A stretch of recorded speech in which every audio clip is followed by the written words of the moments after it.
Hello, everyone. Thank you so much for joining us today. My name is Angie Peacock. I was trained as a social worker and a therapist, and I'm a subject in the film Medicating Normal.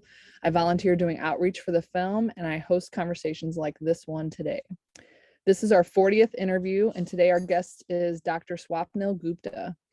I heard about Swapnil's work probably 4 years ago when I was really good friends with Laura Delano, and I heard that Dr. Gupta is the only person doing deprescribing work at the upper graduate level at Yale Psychiatry. And she wrote a book, and this book is excellent. And I stayed up really late last night reading it because I was like, couldn't stop. And as you can see, I dog-eared a lot of pages to go back to. But I think there was a Yale deprescribing clinic, wasn't there? Did you have something like that? It was an informal sort of clinic. So all patients on my caseload, of course, I was discussing deprescribing with them at all times, and patients on my team and my trainees, we would often discuss that. So it wasn't like a formal setup, but we were certainly discussing it quite a bit. Neat. All right. So that's how we heard about Swapnil. And we also had you on one of our panels for Bedford Playhouse, and I thought that was an amazing discussion. So I just admire her work and her tenacity at bringing this topic. I think it takes a lot of courage because it's kind of a new thing. So without further ado, let me read her bio and we will get to some questions. All right. Swapnil Gupta, MD, is a psychiatrist working in NYC. That kind of rhymed. That was cool. Her main interest in psychiatric deprescribing, or the systemic reduction and cessation of superfluous medications. She has written papers and a book on the topic and hopes to foster transparent medication-related conversations between practicing psychiatrists, patients, ex-patients, psychiatric survivors, and the lay public. Welcome, Dr. Gupta. I am excited to speak with you today. Yeah, thanks for having me, Angie. I'm really excited to have this conversation, and more power to you. I hope we can continue to have more and more conversations about psychiatric drugs. Me too.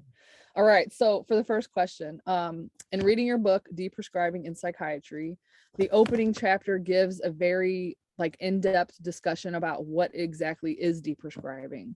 So can you kind of share with the audience the definition and the different nuances that can happen in deprescribing? Sure. So the term deprescribing is actually borrowed from geriatric medicine or palliative care medicine. And I think this problem of polypharmacy was identified very early in those fields, that patients, as they grew older, would have increasing number of medical conditions and would get increasing number of medications for each of those conditions. And as this med list grew longer and longer, the risk of drug interactions, the risk of side effects, and ensuing costs would go up. So they came up with this idea that there needs to be a structured intervention to pare down medication lists. And they've been writing about it for quite a while, the folks in geriatric medicine especially. So when my colleagues, John Cahill, Rebecca Miller, and I realized that we need a similar intervention in psychiatry, we just decided to pick the existing term deprescribing and decided to expand it a little more from geriatrics. So when geriatrics talks about it, they're talking about doing a full medical reconciliation, that is just going over med lists and deciding from the sort of pharmacy point of view, what makes sense and what doesn't. And when we adapted this for psychiatry, we included the elements of course, patient preference, setting up other kinds of psychotherapeutic supports anytime we are changing medication, and of course, a lot of discussion around what the medication means to the patient. So in a very simple pharmacological definition, it's basically picking which medications are causing more problems than benefits and tapering off those medicines. However, I think when it comes to psychiatry, it gets more complicated than that because these medications have such powerful meanings. They do in general medicine as well, but it's much more prominent in psychiatry. Yeah. And one thing I liked about the book was, and your work, I guess, is looking at it from different angles, the way that you introduced the topic. You even went into how it can be a goal, like a goal of the patient. It's recovery, it's patient autonomy, and how deprescribing can actually be a positive thing. It's not looked at like, we're just going to take you off your meds because you don't need these anymore. You know, there's a careful consideration. Can you talk about that, kind of like the different reasons why people would just deprescribe or want to, like why patients would want to come off, but also different ways that the prescriber can look at, like, this is a helpful thing. Absolutely. And, you know, I've been doing this work of deprescribing for several years. And what has been most rewarding at my end is that every time I bring it up, I feel like the communication is so much more transparent and stronger. Wow. Because when I bring up, okay, let's take medication X off, or let's taper it off, the patient has a lot of feelings attached to it, and they all come up. And I think the most amusing sort of byproduct of bringing up the conversation is that I'll come up with all these fancy plans. Okay, we are going to taper off 20% first, and then do X% after 6 months. And the patient tells me, "Oh, the blue pill, I haven't taken that for 2 years." And it's so I think like it's really like honest communication, because from my side, I'm able to say that, look, I don't know what's going to happen when we're going to taper this off, but we'll do it together and we'll do it slowly. And the patient from their side is able to tell me honestly that, I'm taking these pills, or I take them on and off, or I don't take them. So that part of it is great. So I think it really strengthens the relationship a lot. That part of it is great. And of course, as I'm reducing medicine, I'm bolstering so many other interventions. Like I'll refer people to groups, I'll get them to talk to our peer counselor who also has experience with, playing around with his meds up and down. So he gets to talk to them about it. I'll set them up with individual therapy, more community supports, family or friends start rallying around the patient. So I think that's it's a pretty wholesome intervention in that way. Yeah, and really kind of you're pointing to something. I think I even did it myself as a patient. Like, yes, you have this list of meds, but that doesn't necessarily mean the patient is taking all of them. But then also you're pointing to that the when you want to come off meds, it's not a overnight thing. This is like a holistic way. We have to look at the whole life. Like, how's your housing situation? How's your finances? What is your support like? What are you going to do if your symptoms get worse? What can we do? We have the option of slowing the taper down, or reinstating if that's what we have to do. And that can take several years. So absolutely. Sometimes just preparation takes several years. Yeah. With medications that have addictive properties like benzos or stimulants, just discussing the fears and the anxieties around tapering can take a long time. Yeah, and I like that too. In the book, you kind of said, I'll bring it up as their doctor, and if they don't want to, it's still their choice, and we don't have to. It's just maybe to that it's even a possibility. I think a lot of patients are cheated out that I thought that I'm going to be on this for the rest of my life, and this is just the way it's going to be, and just to accept that. And it's such a self-defeating like feeling to think that, so it almost gives an avenue of hope. Like, maybe I don't want to do it now, but maybe 10 years from now, I'll want to revisit the topic. Absolutely. Like, the door is always open. The patient is free to bring it up anytime they like. Yeah, I love that.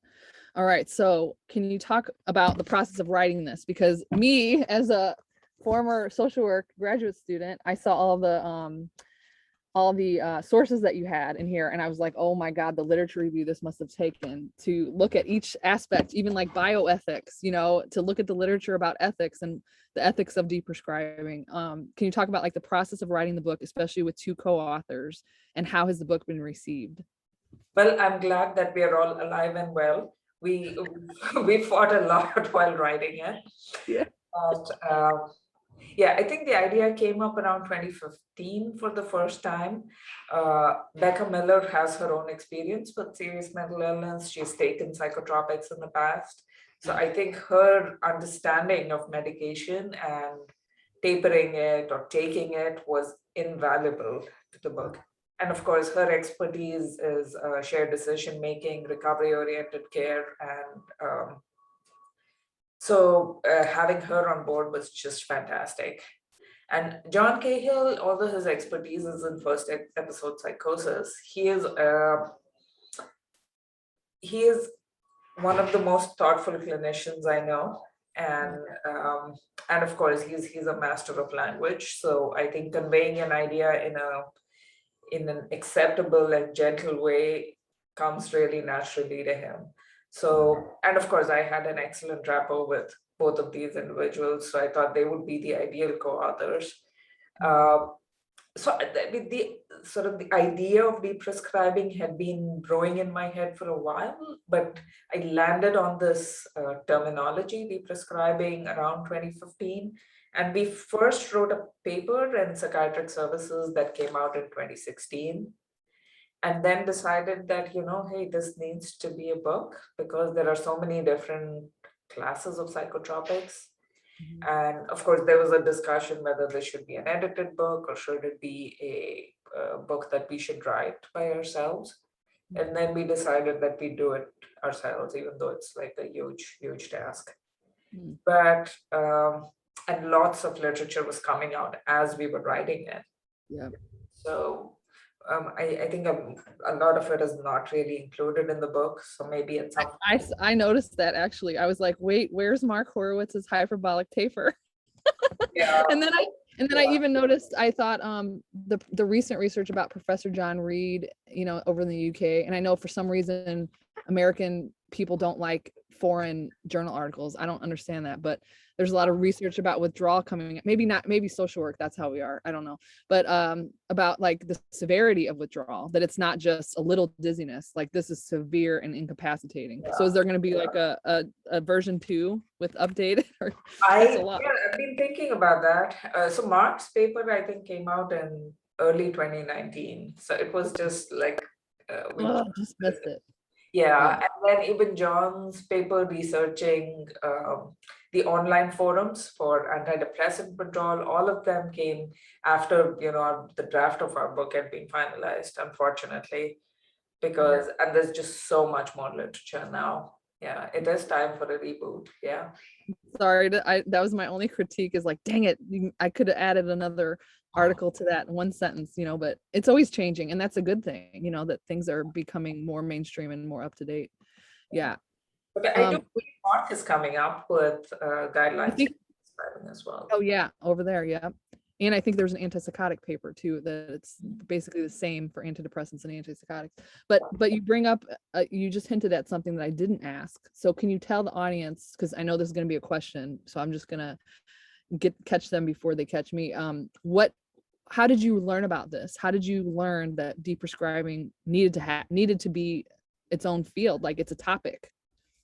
Yeah, well, I wish it didn't need to be its own topic, because if we were prescribing very, very carefully, there would be really no need to deprescribe. But I mean, I would have to go a little bit into my background. So I grew up in India and went to med school in India, did a residency in India, and then I moved here. And the practice at certain hospitals in India is very different, because very often the patients are paying out of pocket for their medicines. So that's why the prescribing is very, very lean. I hardly saw patients on more than one medication at a time. So when I moved here I did my residency in Brooklyn here, I was quite horrified to see people on 3 psychotropics, 4, 5, 6, even more. And I had never seen anything like that before. And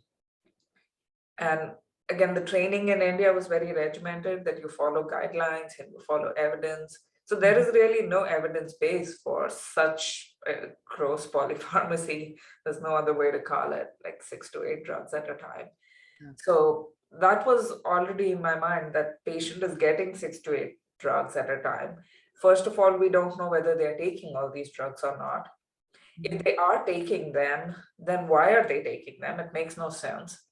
And then and think about the harm that these combinations of drugs are causing. The long-term harms like renal damage, liver damage, and serious neurological side effects, metabolic side effects. Yeah. So there had to be some kind of an intervention. Now, if we just told physicians, hey, you got to cut back on prescribing, it's not going to happen. And we needed some language around how to talk about it. Mhm. So that was one reason why we decided, sort of, we landed on this term. And then, of course, there has to be a systematic way of tapering off a medication, just as there is a systematic way of prescribing. So that's when we started looking into it in more detail and seeing what's already out there on how to taper medications. Yeah, I like that.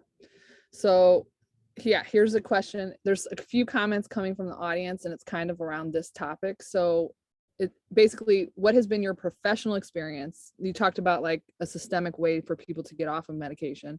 What has been your professional experience on how slow it takes to withdrawal or fast, especially in the case of complex polypharmacy, which means people are taking more than one medication for people in the audience. The comments that are coming from the audience is also, you know, after you get off, what are kind of some of the long-term side effects or what can happen in withdrawal? Yeah, I think that's a really great question. My first answer is that it's highly individual. Some patients have no problem stopping drugs, even benzos, they'll be taking 1 milligram one day, take nothing for the next few weeks, and they're good. Wow. But then some people really have serious withdrawal symptoms. So I would say there is really no one blanket answer, but I follow each patient very closely. We are usually in touch by phone, email, and we are adjusting the rate of titration almost every 2 to 4 weeks. Mm-hmm.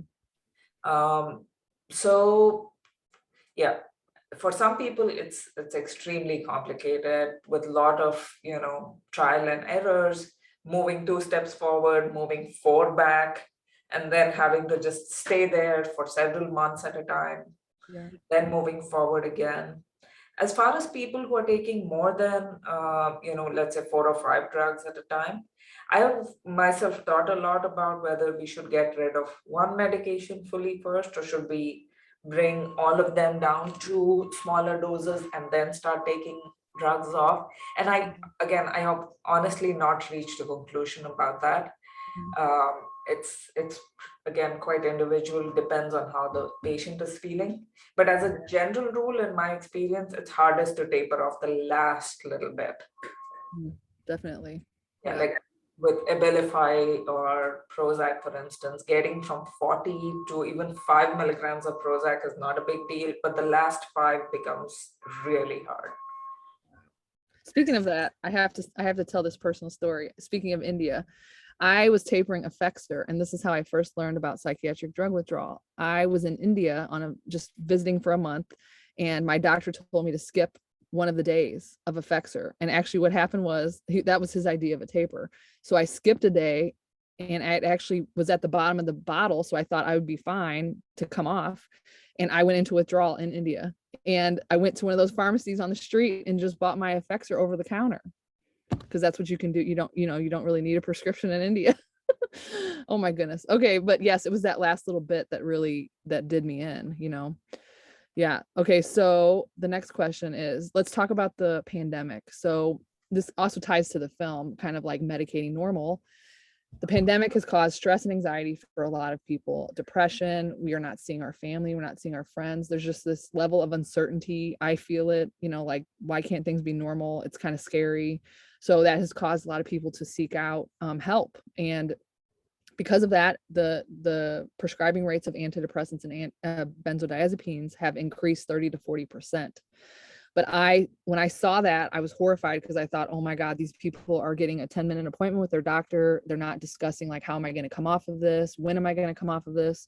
Is this really going to help me deal with something that's kind of a normal reaction? Like, we should be anxious because that anxiety is keeping us from, exposing ourselves to an illness, or, you should be depressed because you're not having that social contact that you're so used to.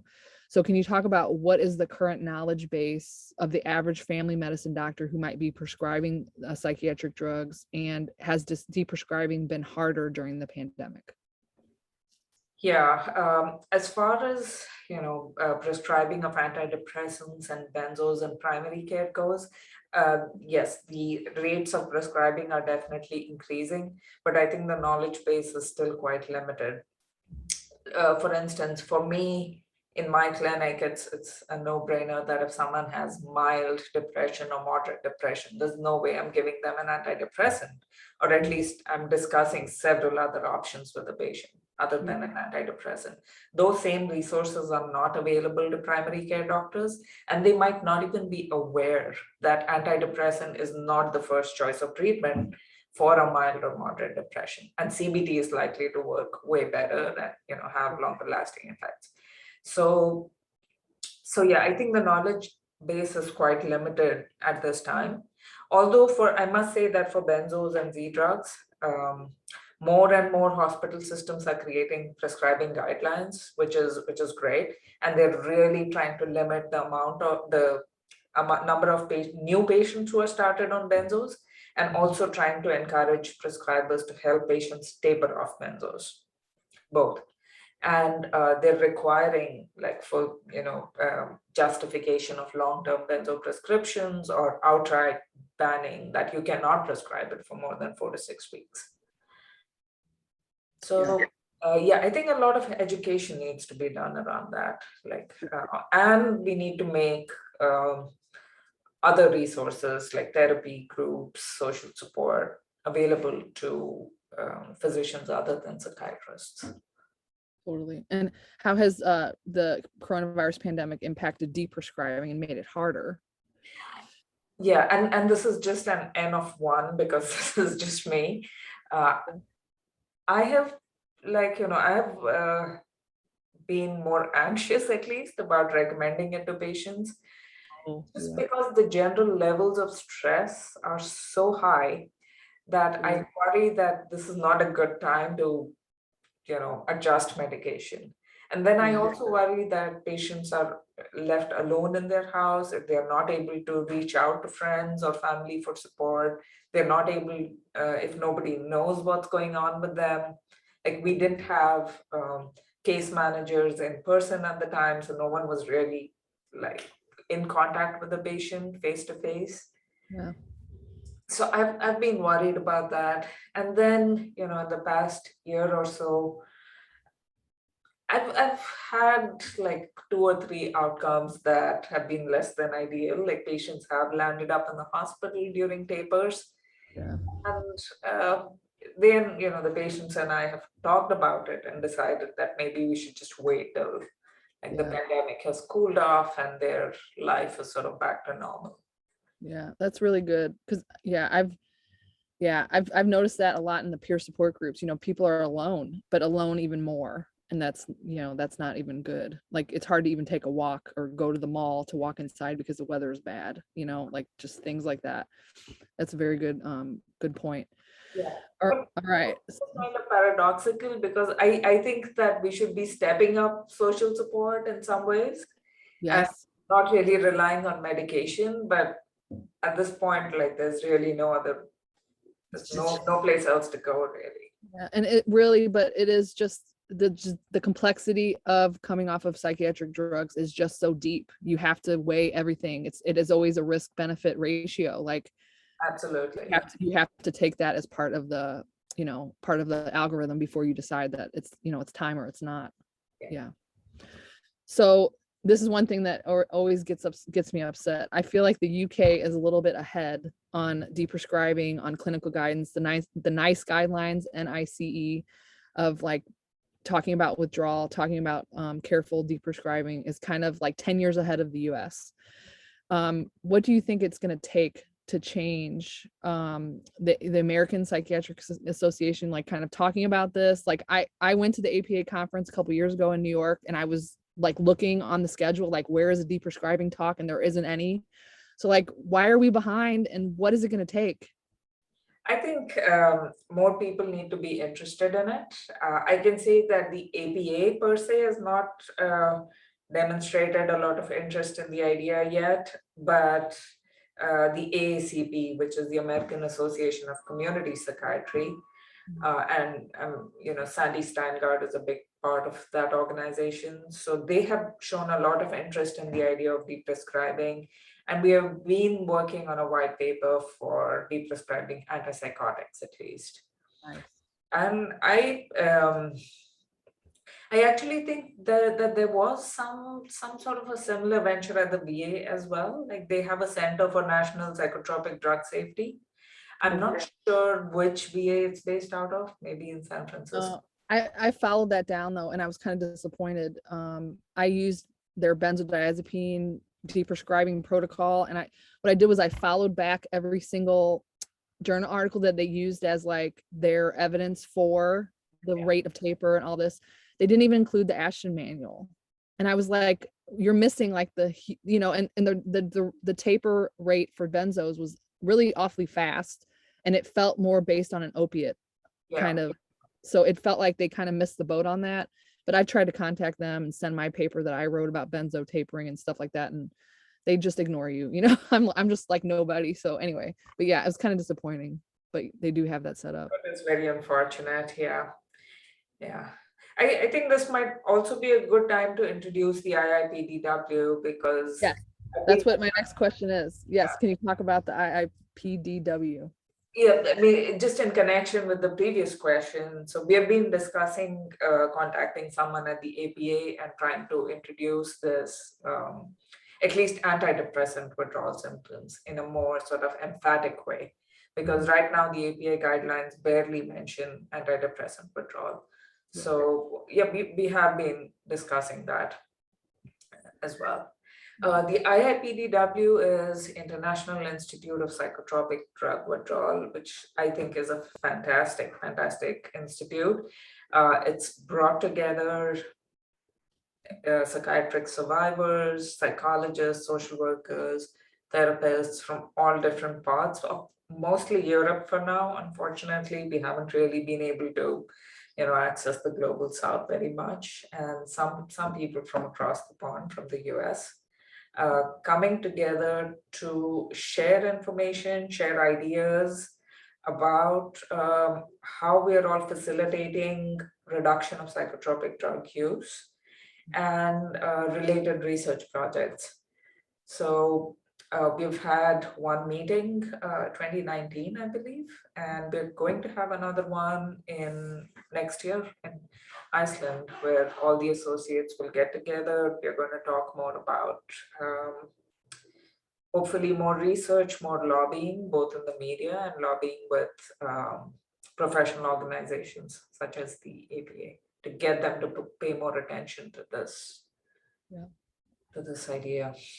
Yeah, I really like it. I wanted to go to Iceland for, I think it was last year when they announced that, and then it was postponed because of the pandemic. So I'm on the waiting list, and I plan to be there myself because I want to stay involved as much as possible. It's a great group of people. I think you love it. Yeah. So the next question is kind of about the patterns that I've seen, and I'm sure you've seen patterns as you've had clinics in your practice. So in my experience being in the layperson withdrawal community, there are one of the patterns that I've noticed is that when a patient says, I want to think about coming off my medication, this one makes me feel bad, like how do I do that? Usually the doctor kind of has a knee-jerk reaction, and a few things could happen. One is they taper them off entirely too fast. Some patients end up in the emergency room because they're cut off cold turkey. I've also noticed that a lot of prescribers are retiring. So then when the person retires, the patient has no doctor to continue to prescribe the next that certain combination of medications. So then the patient might end up in the emergency room because of that. Many times emergency rooms won't prescribe that medication. They end up giving them a referral, and then they have to talk, you know what I mean? It's just a lot of delay, a lot of bureaucracy. There's poor continuity. So but then there's also a lot of anger, and it's palpable that a patient might stumble upon, they read something, they see something in the newspaper about withdrawing from their medications, and they think, wow, well, maybe that will help me. Maybe my medications are not, they're becoming counterproductive at this point. So they can present as very angry, upset, like, I don't want to take this anymore. And then the doctor says, oh, that's evidence you need to take it because you're so upset, so it's all these things are happening. So can you just talk about what can patients do to better advocate for themselves, how to bring this up to a prescriber, how to have this conversation? I would think that if patients see a piece of information in a newspaper or an article, it's perfectly okay to bring it to your doctor and say, look, I came across this piece of information. Do you think we can use it in my treatment? And if the doctor is defensive and says that, no, we are not going to pay any attention to that, it's time for a new doctor.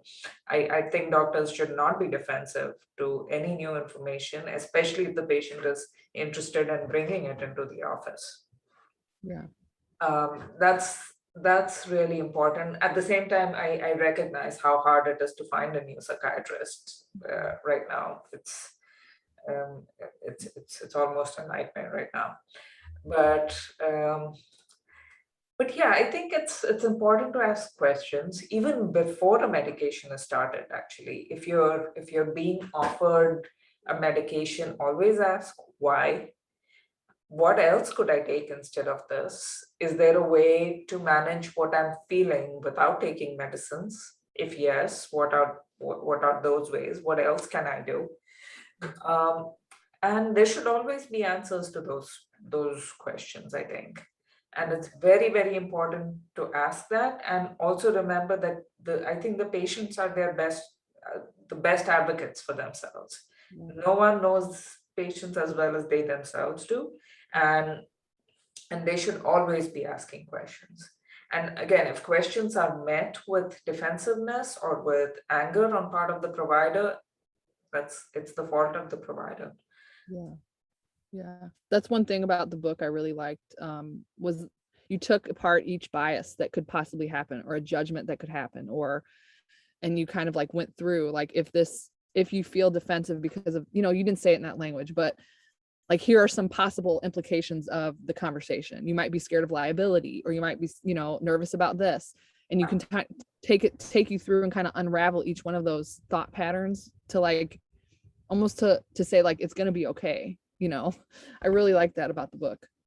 And I think physicians in their practice face a lot of pressures as well, because at a larger level, if we take the individual patient and the individual physician out of focus and look at the larger picture, it's an age of quick fixes, right? The patient is coming in saying, I want to get rid of my depression. The doctor thinks the quickest way to do this is a pill. So both the patient and the physician are in this same delusion that a pill is going to fix the problem. So, sometimes, like direct to consumer advertising, word of mouth, patients feel very attached to a medicine even before they come in to the clinic. So I experience a lot of pressure to prescribe certain medications from my patient side. And I try my best to resist that pressure, but sometimes I give up. Yeah. So we have some questions coming in.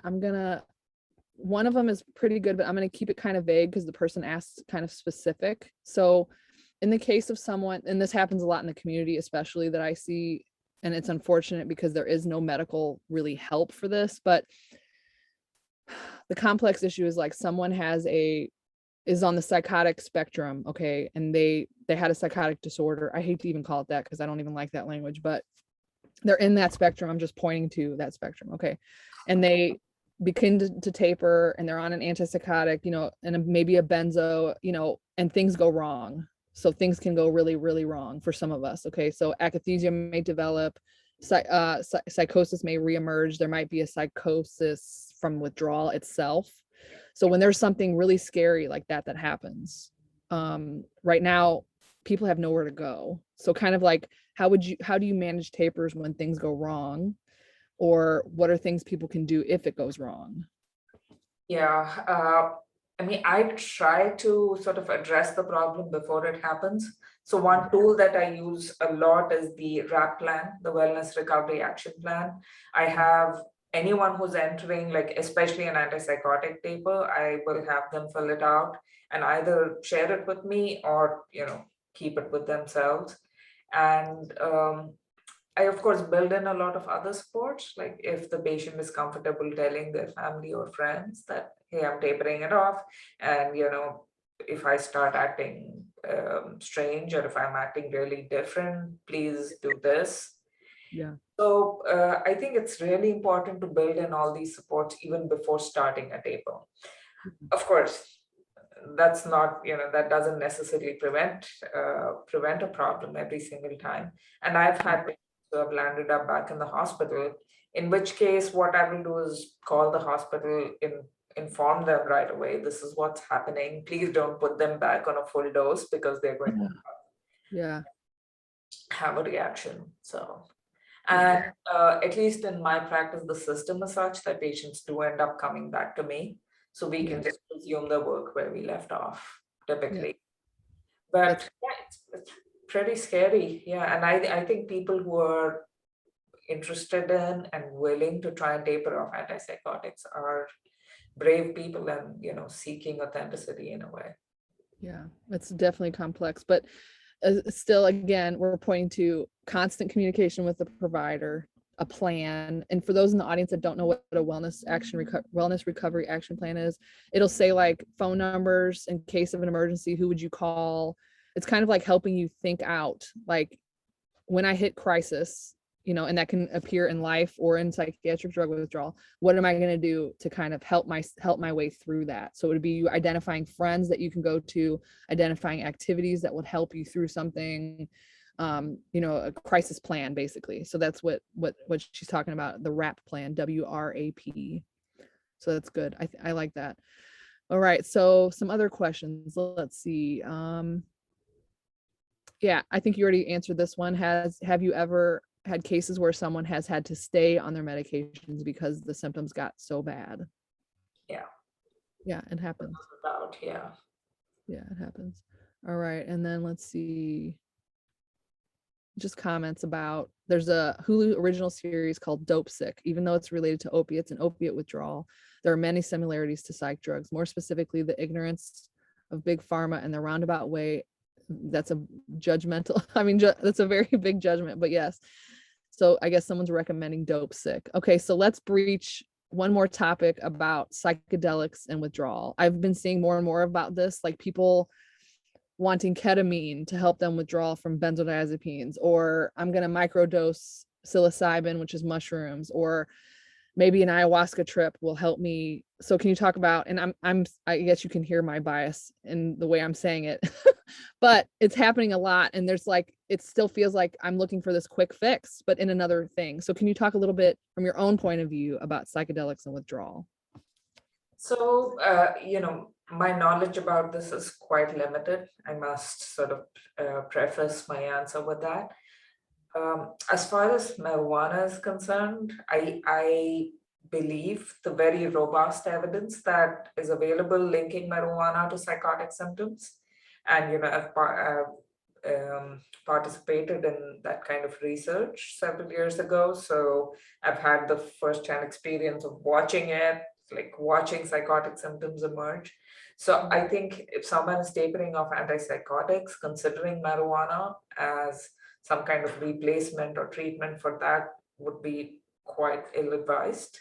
Yeah. As far as LSD, psilocybin, and ketamine are concerned, I believe, I'm assuming that the question is about tapering antidepressants and using those those drugs as alternatives to antidepressant drugs. I really don't have an informed opinion on that. I have seen people have quite dramatic responses to ketamine, but those are pretty short lasting, and we just don't know about the long-term efficacy or the long-term side effects of ketamine. Yeah. So I would be a little wary of that. Yeah, it just makes me nervous a little bit. Here's my own point of view that, I feel, this is me speaking from my own experience, that I really looked to a doctor to help me feel better. And kind of what I have had to learn the hard way is like, there's nobody external to my body that's really going to do that for me. Like I have to do that for myself. But each person has to figure that out for themselves, like in their own way. So like, what works for you? Is it medication? Is it a low dose of Prozac? That's what makes you feel good.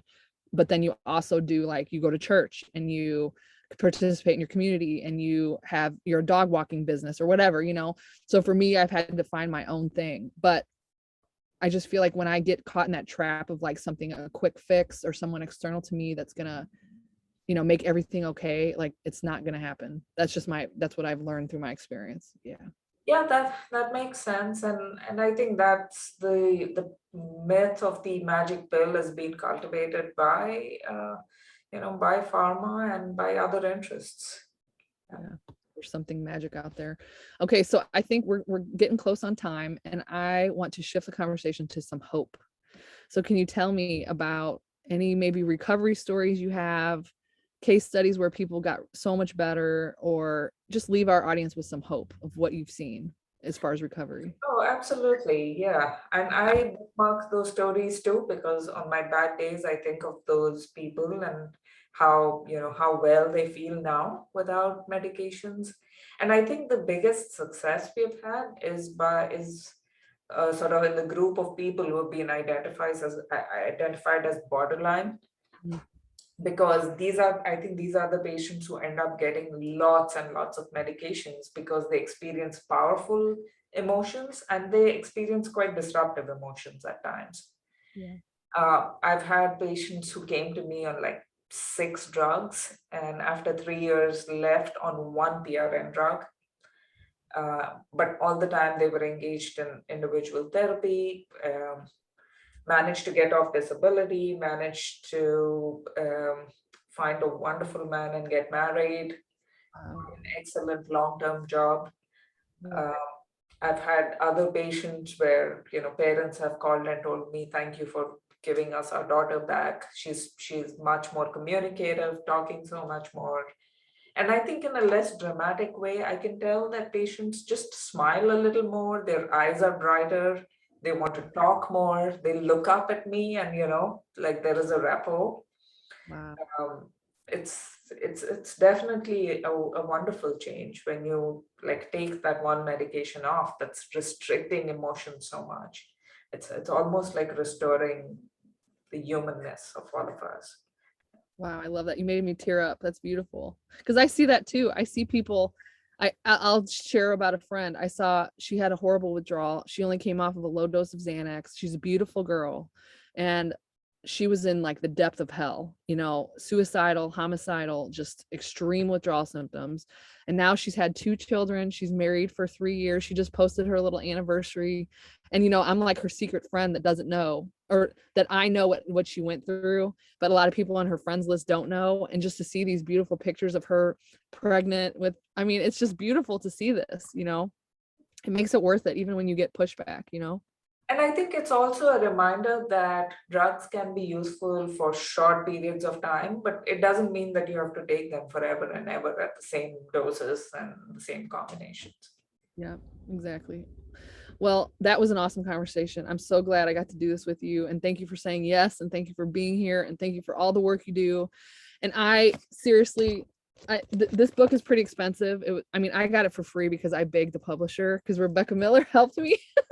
But because I brought it on the road with us when we did Medicating normal screenings, I had it sitting on the table. I don't know if you know that, but I hadn't read it yet. So I wanted people to see that like there's literature out there, there's people doing work in this area.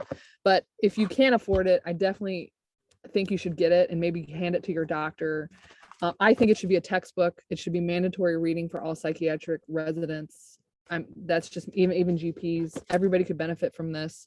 It's an excellent tool. Thank you for doing it. This was not a book promotion. I swear she didn't know that I was going to say all this nice stuff about her book. I just happened to stay up till midnight reading a lot of it. So thank you for all you do. Thank you. Thanks for having me. Yeah. So everybody else in the audience, feel free to share this if you want other people to see it. It'll be on YouTube in about a week or two.